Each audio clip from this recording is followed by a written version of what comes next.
প্রধান উপদেষ্টার সভাপতিত্বে উপদেষ্টা পরিষদের বৈঠক অনুষ্ঠিত।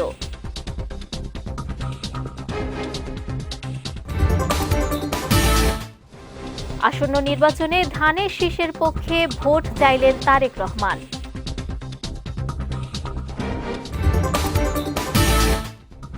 এবং সংসদ নির্বাচনে প্রতীক বরাদ্দের পর সারা দেশে শুরু হয়েছে প্রচারণা।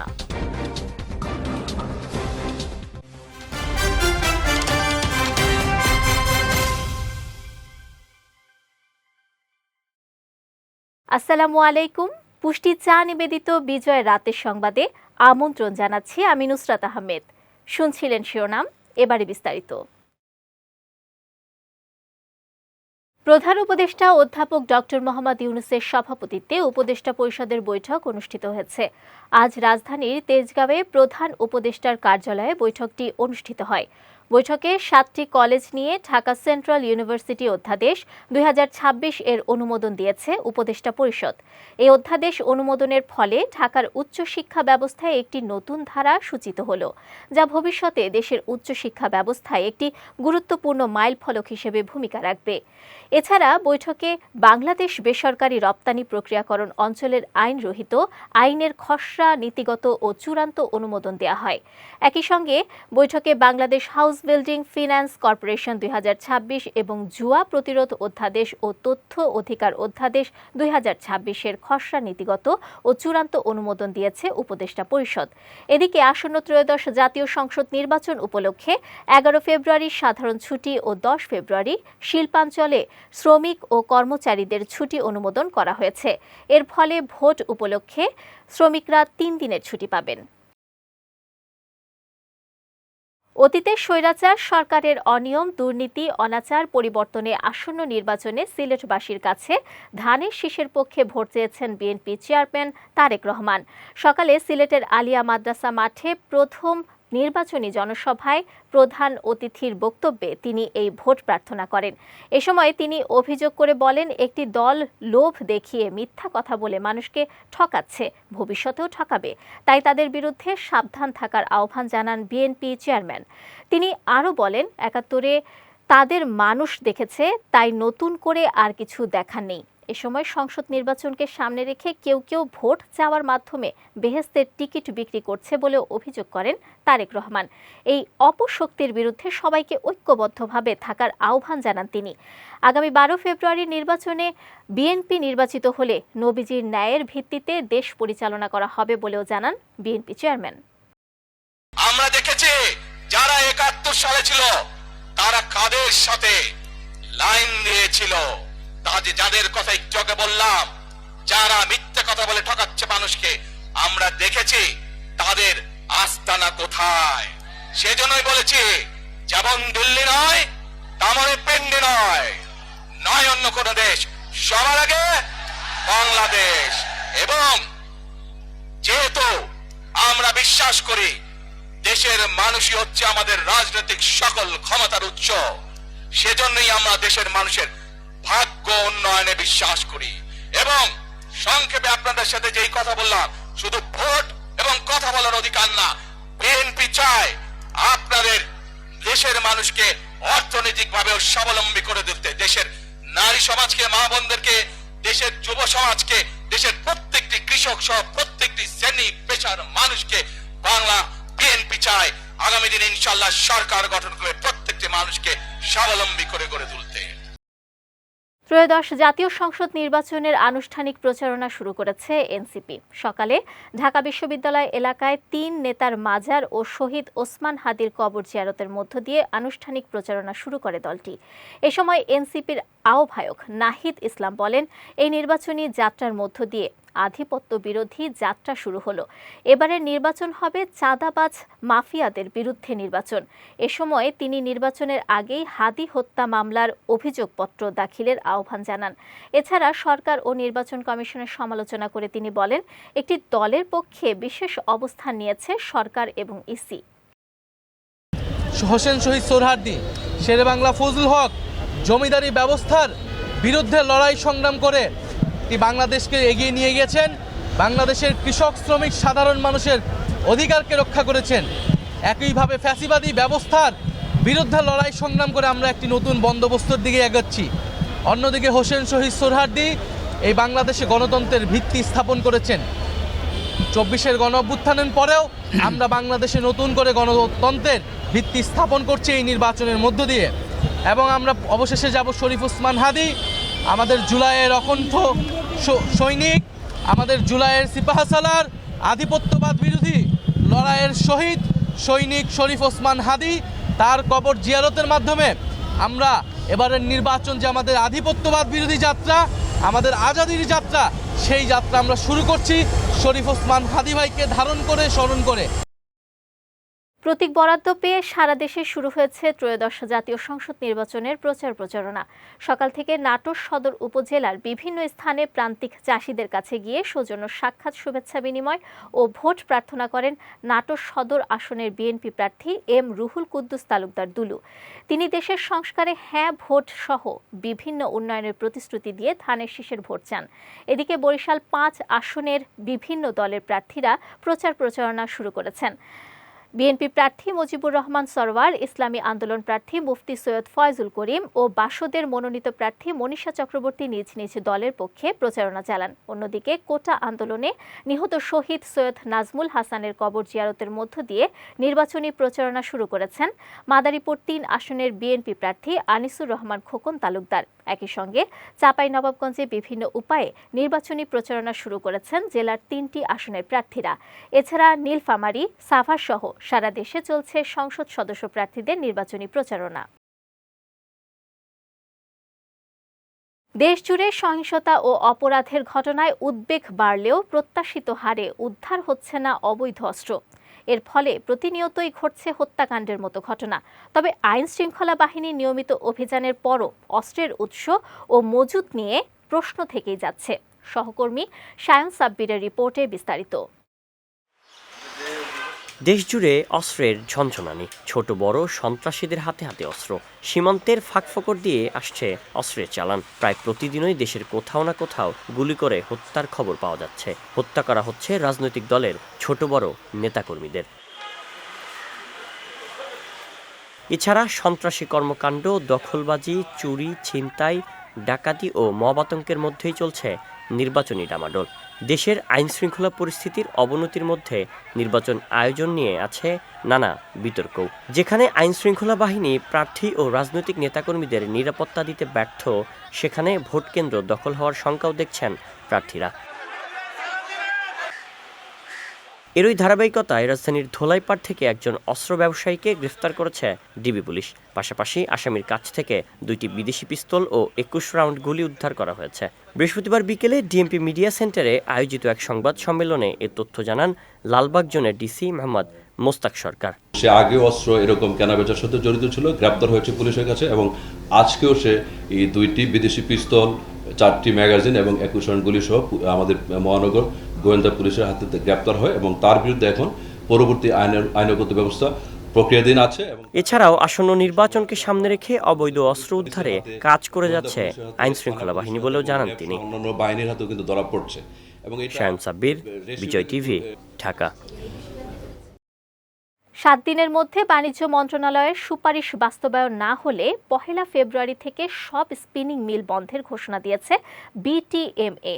দুপুরে সংগঠনটির প্রধান কার্যালয়ে আয়োজিত সংবাদ সম্মেলনে এই ঘোষণা দেন নেতৃবৃন্দরা। স্থানীয় শিল্পকে বাঁচাতে সুতা আমদানিতে বন্ড সুবিধা প্রত্যাহারের দাবি জানিয়ে তারা বলেন, একটা দেশের উপর নির্ভর করে সুতা আমদানি চলতে পারে না।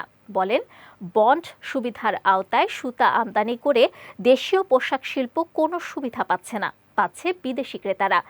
প্রণোদনার হিসেবে $1 বিলিয়ন দাবি জানিয়ে বলেছেন, অন্যথায় কোনো স্পিনিং মিল টিকে থাকবে না, ব্যাংক ঋণ ফেরত দেওয়ারও উপায় থাকবে না। এ সময় পোশাক এবং টেক্সটাইল খাতের কেউ যেন ক্ষতিগ্রস্ত না হয় সেদিকে নজর রাখার দাবি জানান বিটিএম এর নেতারা। এবার পুষ্টি চিনিগুড়া চাল নিবেদিত জেলা সংবাদ।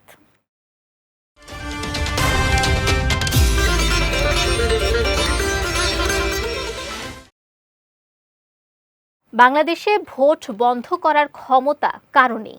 এবং নির্ধারিত সময়েই ত্রয়োদশ জাতীয় সংসদ নির্বাচন অনুষ্ঠিত হবে বলে মন্তব্য করেছেন বিএনপির স্থায়ী কমিটির সদস্য আমির খসরু মাহমুদ চৌধুরী। দুপুরে চট্টগ্রাম নগরীর কদমতলী এলাকায় নির্বাচনী প্রচারণাকালে তিনি এ মন্তব্য করেন। বলেন, দীর্ঘদিন পর দেশের মানুষ গণতন্ত্র রক্ষার সুযোগ হিসেবে ভোট দেওয়ার অধিকার ফিরে পেয়েছে। এই সুযোগ কোনোভাবেই নষ্ট হতে দেওয়া যাবে না। এ সময় তিনি যারা নির্বাচন বানচাল করতে চায় তারা গণতন্ত্র ও দেশের শত্রু বলেও মন্তব্য করেন। আমির খসরু আরও বলেন, নির্বাচন ঘিরে যে কোনো ষড়যন্ত্র বা সহিংসতার বিরুদ্ধে জনগণকে সচেতন ও ঐক্যবদ্ধ থাকতে হবে। এর আগে সকালে নগরীর কদমতলী এলাকা থেকে নির্বাচনী প্রচারণা শুরু করেন আমির খসরু। এ সময় নগরীর কদমতলী মাদারবাড়ি এলাকায় ভোটারদের কাছে গিয়ে ধানের শীষ প্রতীকে ভোট প্রার্থনা করেন তিনি। আনন্দ আর কিছু না, আমার আনন্দ, আমাদের বাংলাদেশের মানুষ সকলের আনন্দ হচ্ছে তারা তাদের মালিকানা ফিরে পেয়েছে।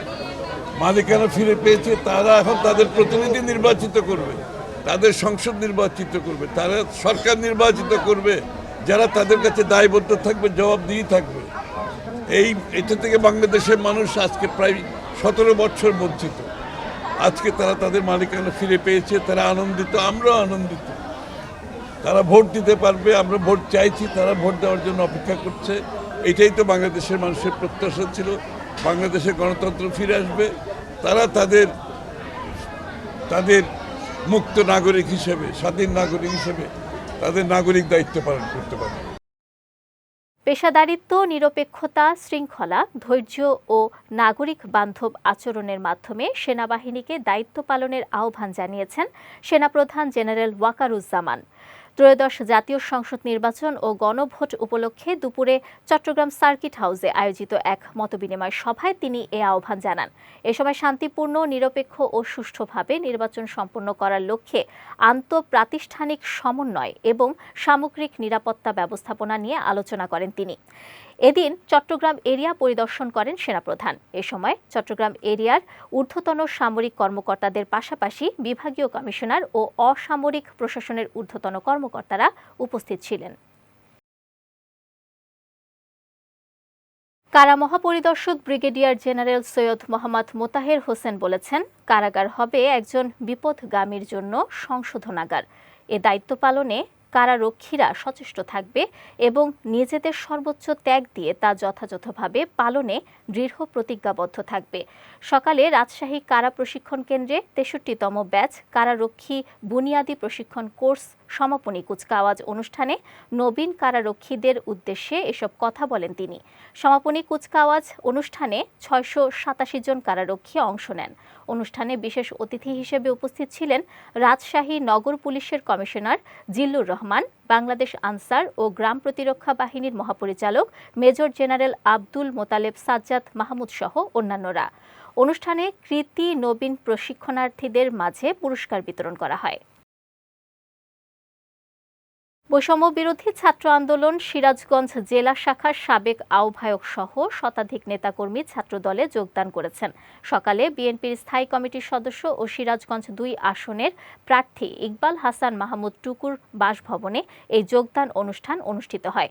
জুলাই আন্দোলনে এই সকল ছাত্রদের ভূমিকার কথা তুলে ধরে তাদেরকে ছাত্রদলে স্বাগত জানান বিএনপির স্থায়ী কমিটির সদস্য ইকবাল হাসান মাহমুদ টুকু। পরে জেলা বিএনপির সাধারণ সম্পাদক সাইদুর রহমান বাচ্চু এবং জেলা ছাত্রদলের সাধারণ সম্পাদক সিরাজুল ইসলাম সিরাজ ফুল দিয়ে বৈষম্য বিরোধী ছাত্র আন্দোলনের নেতাকর্মীদের বরণ করে নেন। আমাদের এই ভোট অনেক শহীদের রক্তের বিনিময়ে এসছে। মাত্র 5 দিনে 1500 লোককে হত্যা করেছে।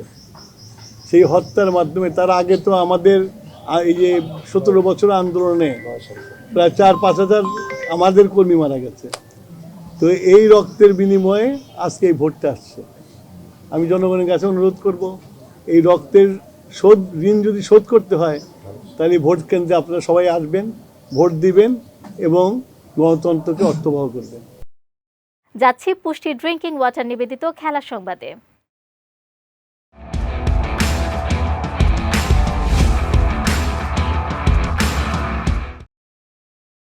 নিরাপত্তার শঙ্কায় ভারতে গিয়ে টি-20 বিশ্বকাপ না খেলার সিদ্ধান্ত চূড়ান্ত করেছে বাংলাদেশ। আজ ক্রিকেটারদের সঙ্গে বৈঠক শেষে এ তথ্য জানান ক্রীড়া উপদেষ্টা আসিফ নজরুল। আইসিসি আমাদের বোঝানোর জন্য কোনো পদক্ষেপ নেয়নি জানিয়ে তিনি বলেন, ভারত সরকার আমাদের সঙ্গে নিরাপত্তা ইস্যুতে আলোচনা করেনি। আইসিসি থেকে আমরা সুবিচার পাইনি বলে অভিযোগ করে আইসিসি ভেন্যু নিরাপত্তার ইস্যু বিবেচনা করবে বলেও আশা প্রকাশ করেন তিনি। এছাড়া ক্রীড়া উপদেষ্টা বলেন, আমরা আশা করব সিকিউরিটির বিষয়টি পুনরায় বিবেচনা করে আইসিসি বাংলাদেশকে শ্রীলঙ্কায় খেলার ব্যবস্থা করে দেবে। এর আগে নিরাপত্তাজনিত শঙ্কার কারণে ভারতে ম্যাচ খেলতে আপত্তি জানিয়ে আইসিসিকে দেয়া বাংলাদেশের চিঠির প্রেক্ষিতে বুধবার সদস্য দেশগুলোকে নিয়ে ভার্চুয়াল সভার পর আইসিসি বাংলাদেশের অনুরোধ প্রত্যাখ্যান করে সিদ্ধান্ত জানানোর জন্য বাংলাদেশকে একদিনের সময় বেঁধে দিয়েছিল। মার্কিন প্রেসিডেন্ট ডোনাল্ড ট্রাম্পের গ্রিনল্যান্ড দখলের প্রচেষ্টার বিরোধিতা এবং জার্মানি সহ 8টি দেশের উপর শুল্ক আরোপের হুমকির মুখে বিশ্বকাপ ফুটবল বয়কটের দাবি উঠেছে জার্মানিতে।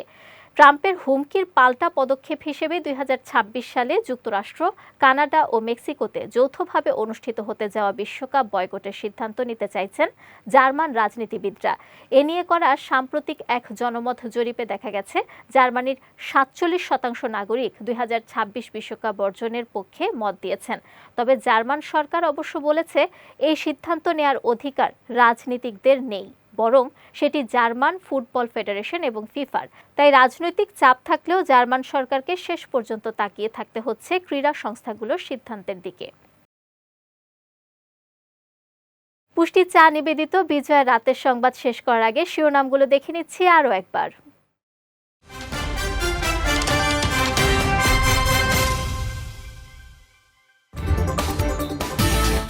প্রধান উপদেষ্টার সভাপতিত্বে উপদেষ্টা পরিষদের বৈঠক অনুষ্ঠিত।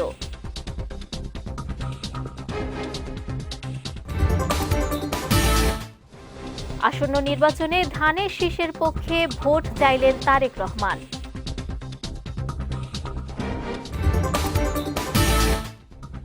এবং সংসদ নির্বাচনে প্রতীক বরাদ্দের পর সারা দেশে শুরু হয়েছে প্রচারণা।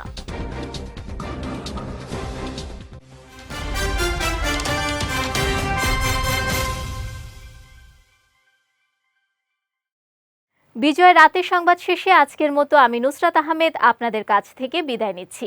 আগামীকাল একই সময়ে নতুন সব খবর দেখতে চোখ রাখুন বিজয় টিভিতে। এছাড়াও আজকের বিজয় রাতের সংবাদের ভিডিও দেখতে পারেন আমাদের ইউটিউব এবং ফেসবুক পেজে। আমাদের ইউটিউব হলো youtube.com/BijayTVOfficial এবং আমাদের ফেসবুক পেজ হলো facebook.com/BijayTVLimited। এতক্ষণ সঙ্গে থাকার জন্য ধন্যবাদ সবাইকে।